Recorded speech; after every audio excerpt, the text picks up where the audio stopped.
Next time கருவாட்டு தொக்கு செஞ்சால் இந்த மாதிரி மெத்தடில் ட்ரை பண்ணி பாருங்கள். ரொம்ப ரொம்ப சூப்பராக இருக்கும். எப்படி செய்கிறதுன்னு பார்த்துடலாம். இந்த கருவாடு தான் எடுத்திருக்கேன். இந்த கருவாடை ஹெட் போர்ஷன் டெயில் போர்ஷனை கட் பண்ணிவிட்டு சுடுதண்ணியில் போட்டு ஒரு 2 மினிட்ஸ் வாஷ் பண்ணி எடுத்துகிட்டு மிளகாப்பொடி, மிளகுத்தூள், சீரகத்தூள், சோம்புத்தூள் போட்டு நல்லா மேரினேட் பண்ணி வச்சிடலாம். தொக்கு செய்ய ஸ்டார்ட் பண்ணிடலாமா? ஒரு பேனில் எண்ணெய் விட்டு எண்ணெய் நல்லா ஹீட் ஆனோடனே கடுகு, உளுந்து, கருவேப்பிலை, ஃபுல் கை வெங்காயம், ஒரு பெரிய தக்காளி கட் பண்ணி உப்பு, மிளகாப்பொடி ஆட் பண்ணி நல்லா மிக்ஸ் பண்ணி விட்டுடலாம். இதுக்கு தேவையான மசாலாவே இவ்வளோதான். ஆனால் செம்ம டேஸ்ட்டாக இருக்கும். கண்டிப்பாக ட்ரை பண்ணி பாருங்கள். இது நல்லா எண்ணெயிலே வதங்கணும். ஒரு மூடி போட்டு க்ளோஸ் பண்ணி வச்சுருங்க.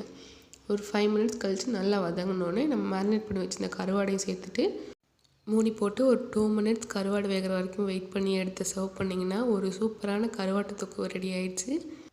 கண்டிப்பாக இந்த ரெசிபி ட்ரை பண்ணி பார்த்துட்டு எப்படி இருக்குன்னு மறக்காமல் கமெண்ட் பண்ணுங்கள்.